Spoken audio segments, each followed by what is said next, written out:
Story ఒక ఫ్యామిలీతో start అవుతుంది. ఈ ఫ్యామిలీలో ఉన్నటువంటి తల్లి పేరు రెబేకా. ఆమెకి ఇద్దరు కూతుర్లు ఉన్నారు. వాళ్ళ పేర్లు ఆల్మా, ఎల్వీరా. వీళ్ళంతా ఒక గుర్రపు బండిలో వెళ్తున్నారు. ఎందుకంటే రెబేకా ఈ రోజు పెళ్లి చేసుకోబోతుంది. వాళ్ళ ఆమెకి కాబోయే భర్తని ఈ రోజు కలవడానికి అతని ఇంటికి వెళ్తున్నారు. అయితే ఎల్వీరా గురించి చెప్పాలంటే ఆమెకు ప్రిన్స్ జూలియన్ అంటే చాలా ఇష్టం. ఆమె ఆ ప్రిన్స్ ని పెళ్లి చేసుకోవాలని కలలు కంటూ ఉంటుంది. అయితే ప్రిన్స్ జూలియన్ గురించి చెప్పాలంటే అతను స్విట్జర్లాండ్ కింగ్డమ్ కి ప్రిన్స్ అని చెప్పొచ్చు. కానీ ఇక్కడ ఒక విషయం ఏంటంటే ఎల్విరా చూడ్డానికి అంత అందంగా ఉండదు. ఎల్విరాకి ప్రిన్స్ జూలియన్ ఆమెను ఎప్పటికీ ఇష్టపడ్డని తెలుసు. అయినా కానీ ఎల్విరా ఎప్పుడు కూడా ప్రిన్స్ ని పెళ్లి చేసుకోవాలని కలలు కంటూ ఉంటుంది. ఇప్పుడు వీళ్ళు రెబేకా పెళ్లి చేసుకోబోయేటువంటి ఆమె భర్త ఇంటికి వెళ్తారు. ఆ పెళ్లి కొడుకు పేరు ఓటో. ఓటో చాలా ధనవంతుడు. ఎందుకంటే అతని ఇల్లు లగ్జరీగా భారీ సెటప్ లో ఉంటుంది. కాకపోతే ముసలివాడు. ఇప్పుడు రెబేకా ఓటో ఇద్దరు కూడా పెళ్లి చేసుకుంటారు. ఓటోకి ఒక కూతురు కూడా ఉంది. ఆమె పేరు ఏగ్నెస్ ఎల్విరాని తన సొంత సిస్టర్ లా చూసుకుంటుంది. ఎల్విరా ఏగ్నెస్ తో తన ఒక ప్రిన్స్ ని పెళ్లి చేసుకోవాలనే డ్రీమ్ ఉందని చెప్తుంది. సాయంత్రం అందరూ కలిసి వెడ్డింగ్ ని సెలబ్రేట్ చేస్తున్నప్పుడు ఓటో సడన్ గా చనిపోతాడు. అతని నోటి నుండి రక్తం వస్తుంది. దీన్ని చూసి ఏగ్నెస్ ఏడవడం స్టార్ట్ చేస్తుంది. రాత్రి ఎల్విరా ఏగ్నెస్ కి ఫుడ్ ని తీసుకొని వెళ్తుంది. కానీ ఏగ్నెస్ అప్పుడు బాధలో ఉంది. బెడ్ మీద పూర్తిగా ఒక జీవం లేని శవంగా పడుకొని ఉంటుంది. ఎల్విరా ఏగ్నెస్ దగ్గర కొంచెం కూర్చుంటుంది. ఏగ్నెస్ మేకప్ బ్రష్ ని చూసి దాన్ని తీసుకుంటుంది. అప్పుడు ఏగ్నెస్ అది చూసి ఆ బ్రష్ ని ఎల్విరాతో ఉంచుకోమని చెప్తుంది. ఏగ్నెస్ అంటుంది తన తండ్రి ఓటోకి డబ్బు అవసరం ఉండడం వల్ల రెబేకాని పెళ్లి చేసుకున్నాడని చెప్తుంది. నిజానికి ఓటో ఆర్థికంగా బాగా కష్టాల్లో ఉన్నాడు. అందుకే రెబేకాని పెళ్లి చేసుకుని ఫైనాన్షియల్ గా స్టేబుల్ గా ఉందామని చూశాడు. కానీ రెబేకా కూడా అదే ఆలోచనతో ఓటోని పెళ్లి చేసుకుందని తెలుస్తుంది. అంటే ఇక్కడ వీళ్ళు పెళ్లి చేసుకుంది ఇద్దరి బెనిఫిట్స్ కోసం మాత్రమే. ఎల్విరాకి ఈ విషయం తెలిసిన వెంటనే తన మదర్ తో చెప్పడానికి ఆమె దగ్గరికి పరిగెత్తుతూ ఉంటుంది. కానీ రెబేకాకి ఇదంతా అప్పటికే తెలిసిపోయి ఉంటుంది. ఎందుకంటే ఓటోకి అప్పిచ్చిన వాళ్ళు రెబేకా దగ్గరికి వచ్చి డబ్బు తిరిగి తీసుకోవడానికి వస్తారు. అప్పుడు ఆమె వాళ్ళతో కొంత టైం ఇవ్వమని చెప్పి అక్కడ నుంచి వాళ్ళని పంపిస్తుంది. అయితే రెబేకా పూర్తిగా షాక్ లో ఉండి వాళ్ళు ఇచ్చినటువంటి దెబ్బకి కింద పడిపోతుంది. అప్పుడు ఎల్విరా అక్కడికి వచ్చి ఆమెను లేపుతుంది. ఇక రెబేకా అంటుంది మనం ఈ పరిస్థితి నుంచి బయటపడడానికి ఏదో ఒక మార్గం చూద్దామని చెప్తుంది. కానీ రెబేకాకి ఒకే ఒక ఆప్షన్ ఉంది. అదేంటంటే ఒక ధనవంతుడైనటువంటి ముసలాయన్ని పెళ్లి చేసుకోవడం. కానీ ఆమె వయసు ఎక్కువ అయిపోవడం వల్ల ఇప్పుడు ఆమెను ఎవరు కూడా పెళ్లి చేసుకోవడానికి ఇష్టపడే ఛాన్స్ లేదు. అప్పుడు ఎల్విరా తన మదర్ తో నేను ప్రిన్స్ ని పెళ్లి చేసుకుంటాను. ఇప్పుడు మనకు ఎలాంటి సమస్య ఉండదని చెప్తుంది. దానికి రెబేకా ముందొకసారి నీ మొహాన్ని అద్దంలో చూసుకో. నీలాంటి అమ్మాయిని ప్రిన్స్ ఎలా ఇష్టపడతాడనుకుంటున్నావని రిప్లై ఇస్తుంది. మరోవైపు ఏగ్నెస్ తన తండ్రి శవం దగ్గర కూర్చుని ఉంటుంది. ఏగ్నెస్ తన చనిపోయినటువంటి మదర్ కి ప్రేయర్ చేస్తూ అంతా సవ్యంగా జరగాలని కోరుకుంటుంది. ఇప్పుడు సీన్ కట్ చేస్తే ఒక రాజదూత వచ్చి ఒక విషయం గురించి అనౌన్స్ చేస్తాడు. అదేంటంటే ప్రిన్స్ జూలియన్ తన కోసం ఒక ప్రిన్సెస్ ని ఎంచుకోబోతున్నాడు. అందుకోసం ఒక బాల్ డాన్స్ ని కూడా ఏర్పాటు చేశాడు. దీంట్లో పెళ్లి చేసుకునే ఇష్టం ఉండి వయసులో ఉన్నటువంటి అమ్మాయిలందరూ కూడా పాల్గొనొచ్చు. ఈ విషయం ఎల్విరాకి తెలిసి తనకి కూడా ప్రిన్స్ ని పెళ్లి చేసుకోవాలనేటువంటి ఒక ఆశ పుడుతుంది. ఏగ్నెస్ కూడా ఈ బాల్ డాన్స్ లో పాల్గొంటుంది. అయితే ఎల్విరా ఆ బాల్ కి వెళ్ళక ముందే ప్రిన్స్ ని ఆల్రెడీ పెళ్లి చేసుకున్నట్టు కలలు కంటూ ఉంటుంది. నెక్స్ట్ సీన్ లో రెబేకా ఎల్విరాకి ఒక ఫేషియల్ సర్జరీ చేయడానికి ఒక సర్జన్ ని పిలుస్తుంది. దానివల్ల ప్రిన్స్ ఆమెను పెళ్లి చేసుకోవడానికి సెలెక్ట్ చేసుకున్నటువంటి ఛాన్స్ ఉందని అనుకుంటుంది. సర్జన్ ఫస్ట్ ఎల్విరాకు ఉన్నటువంటి బ్రేసెస్ ని తీసేసి వంకరగా ఉన్నటువంటి ఆమె ముక్కుని సరి చేద్దామని చెప్తాడు. అంటే వంకరగా ఉన్నటువంటి ముక్కుని స్ట్రైట్ గా అందంగా చేయడానికి రైనోప్లాస్టిక్ సర్జరీ చేస్తారు. ఈ సర్జరీలో నాస్ట్రిల్స్ దగ్గర ఒక కట్ చేసేసి బోన్ ఇంకా కార్టిలేజ్ పార్ట్ ను స్ట్రైట్ గా చేస్తారు. కానీ ఆ సర్జన్ అలా చేయడానికి డబ్బు అవసరం అవుతుందని అంటాడు. అప్పుడు రెబేకా అంటుంది బాల్ అయిపోయిన తర్వాత నువ్వు అడిగినటువంటి దానికంటే రెండింతలు ఎక్కువ డబ్బు ఇస్తానని చెప్తుంది. ఇప్పుడు ఎల్విరా సర్జరీ రూమ్ లో ఉంటుంది. అక్కడ చాలా రక్తం ఉంది.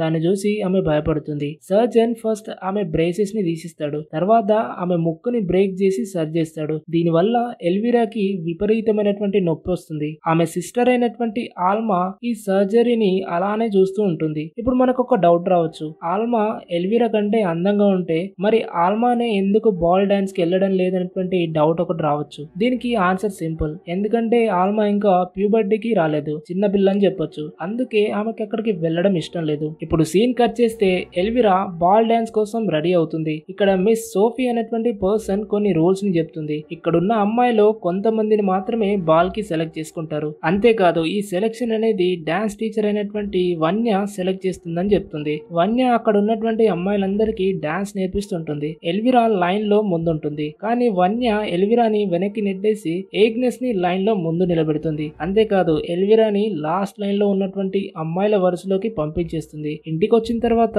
ఇక అందరు భోజనం చేస్తారు. ఎల్విరాకి కేవలం నిమ్మరసం మాత్రమే ఇస్తారు. ఎందుకంటే ఎల్విరా కొంచెం లావుగా ఉంది కాబట్టి ఆమె వెయిట్ లాస్ అవ్వడానికి లెమన్ జ్యూస్ ఇచ్చుంటారు. అప్పుడు ఏగ్నెస్ రెబెకాతో తన తండ్రి అంత్యక్రియలు చేయమని అడుగుతుంది. కానీ రెబెకా ఇప్పుడు తన దగ్గర అంత డబ్బు లేదని ఎల్విరా పెళ్లి అయిన తర్వాత చేస్తానని చెప్తుంది. ఇది విని ఏగ్నెస్ కి చాలా బాధగా అనిపిస్తుంది. ఎందుకంటే రెబెకా తన దగ్గర ఉన్న డబ్బంతా కూడా ఎల్విరా సర్జరీకి ఖర్చు చేసేసింది. కోపంతో ఏగ్నెస్ అక్కడి నుంచి లేచి తన తండ్రి డెడ్ బాడీ దగ్గర ఫ్లవర్స్ ని పెట్టడానికి వెళ్తుంది. అక్కడికి వెళ్తే తన తండ్రి డెడ్ బాడీ అనేది చాలా కుళ్ళిపోతున్నట్టు కనిపిస్తుంది. ఇక నెక్స్ట్ డే అమ్మాయిలందరినీ కూడా డాన్స్ కోసం మరింత ప్రాక్టీస్ చేయిస్తారు. ఫైనల్ గా డాన్స్ కోసం సెలెక్ట్ అయిన అమ్మాయిల పేర్లు అనౌన్స్ చేసే రోజు అనేది వస్తుంది. అయితే ఈ సెలక్షన్ లో అందంగా లేని చాలా మంది అమ్మాయిలు ఫెయిల్ అవుతారు. బ్యూటిఫుల్ గా ఉన్న వాళ్ళంతా కూడా పాస్ అవుతారు. ఎల్విరా తన పేరు ఆ లిస్ట్ లో ఖచ్చితంగా ఉండదని అనుకుంటుంది. కానీ ఆమె పేరు కూడా ఆ లిస్ట్ లో ఉంటుంది. ఎలాగైతేనేం ఎల్విరా దానికి హ్యాపీగా ఫీల్ అవుతుంది. నెక్స్ట్ సీన్ లో వన్య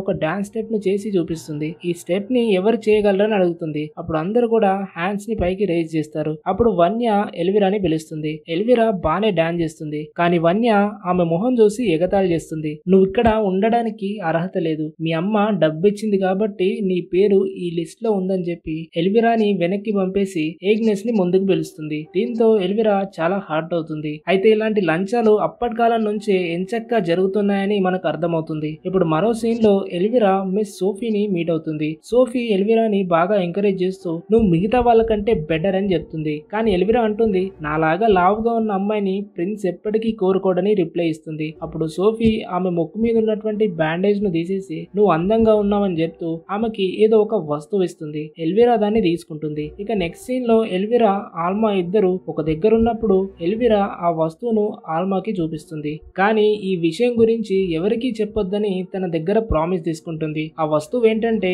ఒక టేప్ వామ్ యొక్క గుడ్డ అయ్యి ఉంటుంది. ఎల్విరా దాన్ని మింగితే ఆమె తిన్న ఆహారం అంతా కూడా టేప్ వామ్ తినేస్తుంది. దీనివల్ల ఆమె ఎంత తిన్నా కూడా లావు కాదు. ఆల్మాకి ఇలా చేయడం నచ్చక ఇది సరైన పద్ధతి కాదని చెప్తుంది. కానీ ఎల్విరా అంటుంది తన పని అయిపోయిన తర్వాత టేప్ వామ్ ని చంపేసి యాంటీడోట్ తీసుకుంటానని చెప్తుంది. ఇది విని ఆల్మాకి అది నచ్చక విసుక్కొని అక్కడి నుంచి వెళ్ళిపోతుంది. మరోవైపు ఏగ్నెస్ ఇంకా ఆ ఇంటి కేర్ టేకర్ అయినటువంటి ఐజాక్ తో ఎఫైర్ లో ఉంటుంది. అయితే ఏగ్నెస్ కి ప్రిన్స్ ని పెళ్లి చేసుకునేటువంటి అవకాశాన్ని కూడా వదులుకోవడం ఇష్టం లేదు. మరోవైపు ఎల్విరా టేప్ వామ్ ని మింగేస్తుంది. ఆ రాత్రి ఆమెకు ప్రిన్స్ జూలియన్ వేటాడుతున్నటువంటి సౌండ్ వినిపిస్తుంది. దాంతో మళ్ళీ ఆమె మ్యారేజ్ కి సంబంధించినటువంటి పగటి కలలు కనడం స్టార్ట్ చేస్తుంది. ఎల్విరా రాత్రి ఇంటికి లేట్ గా వస్తుంది. అక్కడ ఏగ్నెస్ ఐజాక్ లు ఇద్దరు కూడా రొమాన్స్ చేస్తుంటే చూసేస్తుంది. వెంటనే ఈ విషయాన్ని ఆమె రెబెకాకి చెప్తుంది. ఇది తెలుసుకున్న రెబెకా ఏగ్నెస్ ను చాలా కొడుతుంది. ఇకపై ఏగ్నెస్ ఇంటి పనులన్నీ చేయాలని చెప్పి ఐజాక్ ని అక్కడి నుంచి రాళ్లతో కొట్టి తరమేస్తారు. దీంతో ఎల్విరాకి ఇప్పుడు తన ముందున్నటువంటి మార్గం ఈజీ అవుతుంది. ఎందుకంటే ఆమెకి ఇంతకు ముందు పోటీగా ఉన్నటువంటి ఏగ్నెస్ ఇప్పుడు ఆ పోటీ నుంచి దూరమైంది కాబట్టి ఆమెకి ఇది మంచి అవకాశం అని చెప్పొచ్చు. కొంత టైం అయిన తర్వాత ఎల్విరాకి చేసినటువంటి సర్జరీ అనేది సక్సెస్ఫుల్ అవుతుంది. ఆమె ఫేస్ అనేది మునుపటి కంటే చాలా అందంగా మారుతుంది. ఇప్పుడు కంటి రెప్పలకి సంబంధించినటువంటి సర్జరీని చేసే టైం వస్తుంది. ఈ సర్జరీ చేసేటప్పుడు ఆమె కంటి రెప్పల్ని కుట్టేసేయడం వల్ల చాలా నొప్పి వస్తుంది. సర్జరీ అయిపోయిన తర్వాత ఆమె కళ్ళకు కట్టు కడతారు. రాత్రి ఎల్విరాకి బాగా ఆకలిస్తుంది. ఎందుకంటే ఆమె కడుపులో ఉన్నటువంటి ఆ టేప్ వామ్ అనేది ఇప్పటికీ చాలా కదలికలు చేస్తూ ఉంటుంది. దీని ప్రభావం వల్ల ఆమె ఆహారం కోసం వెతుకుతూ ఉంటుంది. అక్కడ ఎల్విరా ఆల్మాని మీట్ అవుతుంది. కానీ ఆల్మా అయితే ఈ విషయంలో హెల్ప్ చేయదు. అప్పుడు ఏగ్నెస్ వచ్చి ఎల్విరాకి కావాల్సినంత ఫుడ్ ఇస్తుంది. బహుశా ఆమె కూడా ఎల్విరాని లావ్ చేయాలనే ఉద్దేశంతోనే ఆ ఫుడ్ ని ఇచ్చుండొచ్చు. కానీ ఆమెకి ఈ టేప్ వామ్ విషయం గురించి అయితే తెలియదు. నెక్స్ట్ సీన్ లో వన్య అక్కడ ఉన్న అమ్మాయిలతో డాన్స్ ప్రాక్టీస్ చేస్తుంది. కానీ ఏగ్నెస్ అక్కడ లేకపోవడంతో ఆమె సంతోషంగా ఉండదు. రెబెకా వన్యతో ఏగ్నెస్ తన తండ్రి మరణించిన తర్వాత వాళ్ళ నాన్నపై బెంగ పెట్టుకుని అనారోగ్యంతో ఉందని చెప్తుంది. ఇక రెబెకా ఇంటికి వచ్చిన తర్వాత ఏగ్నెస్ ని ఎల్విరాకి ఫుడ్ ని పెట్టమని చెప్తుంది. ఇక్కడ ఎల్విరా ఏగ్నెస్ ని సిండ్రెల్లా అని పిలుస్తుంది. అయితే అది ఆమె మారిపోయారని చెప్పొచ్చు. ఎల్విరా ఏగ్నెస్ తో తన జుట్టుని దువ్వమని అడుగుతుంది. కానీ ఎల్విరా జుట్టు బాగా రాలిపోతుంది. దీనికి కారణం ఏంటంటే ఆ టేప్ వామ్. టేప్ వామ్ ఆహారంతో పాటు ఆమె శరీరంలోని పోషకాలను ఇంకా ప్రోటీన్స్ ని కూడా కన్జ్యూమ్ చేసేస్తుంది. అయితే ఈ వైటమిన్స్ ఇంకా ప్రోటీన్స్ జుట్టుకు చాలా అవసరం. కానీ టేప్ వామ్ చేయాల్సినటువంటి చేయాల్సినటువంటి పని చేసేస్తుంది. ఆ టేప్ వామ్ సైడ్ ఎఫెక్ట్స్ వల్ల ఎల్విరాను తీవ్రంగా ఎఫెక్ట్ చేస్తుంది. దీంతో ఎల్విరా ఇప్పుడు బాల్ డాన్స్ కి ఎలా వెళ్లాలని తెగ బాధపడుతుంది. రెబెకా తన కూతురు దగ్గరకు వచ్చి ఎల్విరాకి ఒక డ్రెస్ ని తీసుకొచ్చి బాల్ డాన్స్ కోసం ఆ డ్రెస్ ను ఏగ్నెస్ తో ఎల్విరాకి తొడిగించమని చెప్తుంది. అక్కడున్న డిజైనర్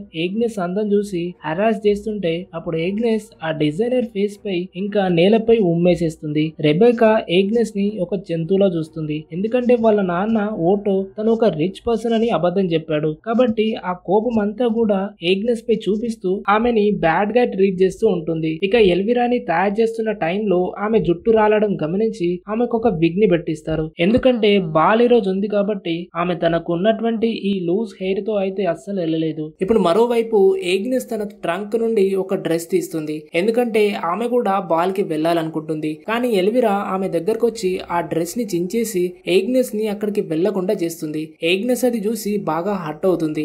ఏగ్నెస్ తన తండ్రి శవం దగ్గరికి వెళ్లి చూస్తే ఆ డెడ్ బాడీ ఇప్పుడు పురుగులతో నిండుండి ఆ బాడీని తినేస్తూ ఉంటాయి. ఆ సిచ్యువేషన్ చూసి ఏగ్నెస్ ఏడుస్తుండగా ఆమె బయాలజికల్ మదర్ అయినటువంటి స్పిరిట్ ఒక్కసారిగా అక్కడికి వస్తుంది.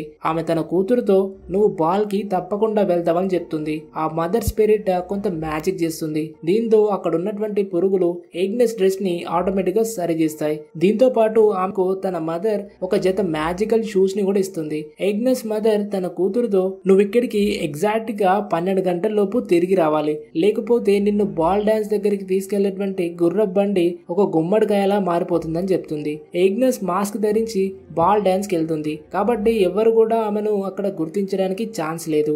మరో సీన్ లో రెబెకా తన కూతురు ఎల్విరాతో బాల్ కి రీచ్ అవుతుంది. ప్రిన్స్ జూలియన్ ఒక్కొక్క అమ్మాయిని చూస్తూ తనతో డాన్స్ చేయడానికి ఎవరిని సెలెక్ట్ చేసుకోవాలో చూస్తూ ఉంటాడు. ఎల్విరా ముందుకొస్తూ ఉంటే ప్రిన్స్ ఆమెనే చూస్తూ మెల్లిగా ముందుకొస్తాడు. ఇప్పుడు అందరు కూడా ఎల్విరానే చూస్తూ ఉంటారు. చివరకు ప్రిన్స్ తన డాన్స్ పార్ట్నర్ ని సెలెక్ట్ చేసుకునే టైం వస్తుంది. ప్రిన్స్ ఎల్విరాని చూస్ చేసుకుంటాడు. వాళ్ళు ఇక డాన్స్ చేయడం స్టార్ట్ చేస్తారు. కానీ వెంటనే ఆ టైంలో మాస్క్ ధరించినటువంటి ఏగ్నెస్ అక్కడ ఎంట్రెన్స్ దగ్గర కనిపిస్తుంది. ఏగ్నెస్ ని చూసిన ప్రిన్స్ జూలియన్ ఆమె దగ్గరికి వెళ్లి ఆమెతో డాన్స్ చేయడం స్టార్ట్ చేస్తాడు. ఇది చూసి ఎల్విరాకి చెప్పలేనంత ఈర్ష్య కలుగుతుంది. అయితే ఎల్విరా కడుపులో సడన్ గా ఏదో జరుగుతుంది. టేప్ వామ్ వల్ల ఆమెకు స్టమక్ లో నొప్పి మొదలవుతుంది. ఆమె వెంటనే బాల్ డాన్స్ నుంచి వెళ్లిపోయి ఒంటరిగా ఉన్న ప్లేస్ కెళ్లి వాంతి చేస్తుంది. షాకింగ్ గా ఆ వాంతిలో ఆమె కడుపు నుండి చాలా టేప్ వామ్ గుడ్లు బయటకు వస్తాయి. అయితే ఇది చూశాక ఈ టేప్ వామ్ అనేది ఎల్విరా కడుపులో గుడ్లు పెట్టిందని అర్థమవుతుంది. ఎల్విరా మదర్ రెబెకా అక్కడికి వచ్చి ఏమైందని తన కూతురుని అడుగుతుంది. ఎల్విరా అప్పుడు ఏడవడం స్టార్ట్ చేస్తుంది. రెబెకా అంటుంది నువ్వేం బాధపడకు, మనకిక్కడ మరింత ధనవంతులైనటువంటి మనుషులు దొరుకుతారని చెప్తుంది. కానీ ఎల్విరాకి ఇప్పుడు ఇవన్నీ చేయాలని లేదు. అయినా సరే రెబెకా తన కూతురికి గట్టిగా ఒక చెంపదెబ్బ కొట్టి బలవంతంగా బాల్ కి తీసుకెళ్లి అక్కడున్న వేరే మనుషులతో పరిచయం చేస్తుంది. డాన్స్ చేస్తున్నప్పుడు ఎల్విరాకి ఆ టేప్ వామ్ వల్ల హాలిజినేషన్స్ వస్తూ ఉంటాయి. ఆమె ఏగ్నెస్ ఫేస్ ను చూస్తుంది. అప్పుడు ఆమెకు అర్థమవుతుంది ఏంటంటే అక్కడ మాస్క్ ధరించి వచ్చింది ఎవరో కాదు ఏగ్నెస్ అని తెలిసిపోతుంది. అక్కడ ఏగ్నెస్ ఆ ప్రిన్స్ తో డాన్స్ చేస్తూ ఉంటుంది. ఇప్పుడు 12 గంటలు కావస్తుంది కాబట్టి ఏగ్నెస్ తన మదర్ చెప్పినట్టు అక్కడ నుంచి పరిగెత్తుతుంది. కానీ ఆమెకి సంబంధించినటువంటి ఒక షూ మాత్రం అక్కడే వదిలేసి వెళ్ళిపోతుంది. ఇక ప్రిన్స్ జూలియన్ ఒక పెద్ద విషయాన్ని అనౌన్స్ చేస్తాడు. ఈ షూ ఎవరి కాలికైతే సరిగ్గా ఫిట్ అవుతుందో ఆ అమ్మాయినే నేను నా ప్రిన్సెస్ గా సెలెక్ట్ చేసుకుంటానని చెప్తాడు. ఈ విషయం విని వెంటనే ఎల్విరా ఇంటికెళ్లి ఏగ్నెస్ పై అటాక్ చేసి కొడుతూ మిగిలిన షూ ఎక్కడ దాచిపెట్టిందో అది ఇచ్చేయమని ఏగ్నెస్ ని డిమాండ్ చేస్తుంది. కానీ ఏగ్నెస్ అది ఇవ్వదు. ఎల్విరా ఆమెతో గొడవపడి మరీ ఆ షూని తీసుకుంటుంది. ఇంతలో రెబెకా అక్కడికి ఒక ధనవంతుడిని తీసుకొని వస్తుంది. ఎల్విరా ఉన్న పరిస్థితిని చూసినా కూడా రెబెకాకి తనతో వచ్చినటువంటి ఆ పర్సన్ గురించే ఎక్కువగా ఆలోచిస్తుంది. ఎల్విరా షూని తన కాలికి వేసుకోవడానికి ట్రై చేస్తుంది. కానీ ఆ షూ ఆమె కాలికి ఫిట్ అవ్వదు. పాపం ఎల్విరాకి తెలియని విషయం ఏంటంటే ఆ షూ అనేది తన మదర్ ఇచ్చినటువంటి ఒక మ్యాజికల్ షూ. అది ఆ రాజ్యం మొత్తంలో కేవలం ఏగ్నెస్ కాలికి మాత్రమే ఫిట్ అయ్యే షూ అని తెలియదు. ఇలాగైతే కుదరదని చెప్పి అప్పుడు ఆమె ధైర్యం చేసుకుని తన కాలి వేలనే కత్తిరించుకుంటుంది. దాంతో ఆ షూ అనేది వేసుకోవడానికి సరిపోతుంది. దీనివల్ల ఎల్విరాకి చాలా బ్లడ్ కారడంతో ఆమె కింద పడిపోతుంది. ఆల్మా అక్కడికి వచ్చి ఎల్విరాని చూసుకుంటుంది. తన చెల్లి ఇదంతా సరైన డెసిషన్ కాదని ఇంతకు ముందే చెప్పింది. కానీ ఎల్విరా అస్సలు వినలేదు. మరో పక్క రెబెకా మళ్ళీ తన కొత్త బాయ్ ఫ్రెండ్ తో వస్తుంది. అతను అక్కడున్న రక్తం చూసి వెంటనే స్పృహ కోల్పోతాడు. రెబెకా ఎల్విరా దగ్గరకు వచ్చి నువ్వు కత్తిరించుకోవాల్సినటువంటి కాలి వేళ్ళని కట్ చేయకుండా వేరే కాలి వేళ్ళని కట్ చేసుకున్నావు. ప్రిన్స్ దగ్గర ఉంది లెఫ్ట్ సైడ్ కాలి షూ, నువ్వేమో రైట్ సైడ్ కాలి వేళ్ళని కట్ చేసుకున్నావు అని చెప్తుంది. అంటే తన కూతురు పరిస్థితి అంత దారుణంగా ఉన్నా కూడా రెబెకాకి కావాల్సింది కేవలం సంపద మాత్రమే. తన కూతురు గురించి కొంచెం కూడా ప్రేమ సానుభూతి వంటివి లేకుండా వెంటనే రెబెకా తన కూతురైన ఎల్విరాని స్పృహ లేకుండా చేసి ఆమె మరో కాలి వేళ్ళని కూడా కట్ చేస్తుంది. ఇప్పుడు కూడా ఎల్విరా స్పృహలో లేనప్పుడు ప్రిన్స్ తో మ్యారేజ్ అయినట్టు కలలు కంటుంది. నెక్స్ట్ డే ఎల్విరా మంచం మీద నుండి లేస్తుంది. బయట ప్రిన్స్ అయిన జూలియన్ గొంతు వినిపిస్తుంది.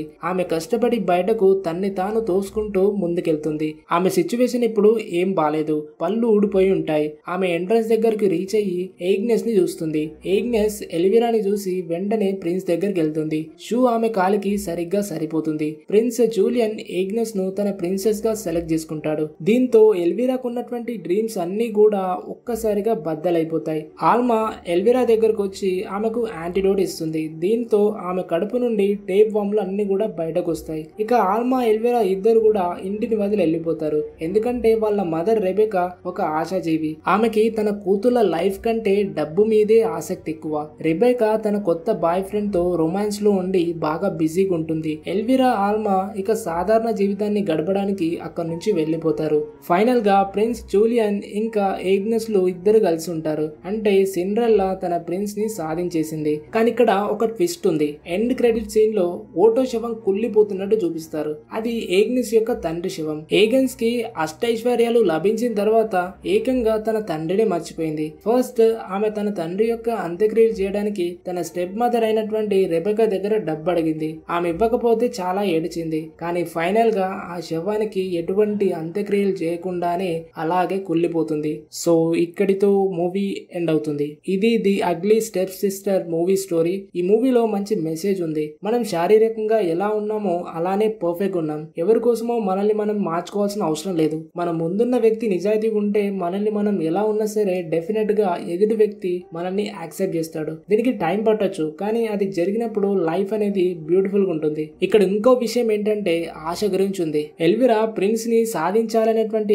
ఆశతో తను ఎంతగా సఫర్ అయిందో మనం చూడొచ్చు. ఆమె నార్మల్ లైఫ్ ని హ్యాపీగా ఎంజాయ్ చేస్తూ జీవించే ఛాన్స్ ఉండే, కానీ ఎల్విరా అలా చేయలేదు. చివరికి ఎల్విరాకి విపరీత బుద్ధి వినాశనానికి కారణం అన్నట్టుగా ఇబ్బందికరమైనటువంటి పరిణామాలను ఎదుర్కొంది. ఏగన్స్ కూడా కొంతవరకు 3D పర్సన్ గా చెప్పొచ్చు. మొదట తన తండ్రి అంత్యక్రియలు చేయాలని చెప్పిన ఏగన్స్ చివరికి తన ప్రిన్స్ ప్రేమను పొందిన తర్వాత వాళ్ళ నాన్న శవం కుళ్ళిపోతున్నా దాన్ని మర్చిపోయి హ్యాపీగా ఉంటుంది. ఓటో కూడా ఆశపరుడే. రెబెకా దగ్గర డబ్బుందని ఆశపడి ఆమెను పెళ్లి చేసుకున్నాడు. ఆ ఆశ వల్ల అతని శరీరం ఇప్పటికీ కుళ్ళిపోతూనే ఉంది. అయితే ఈ స్టోరీలో కేవలం ఆల్మా మాత్రమే ఒక ఆశ లేని వ్యక్తిగా చెప్పొచ్చు.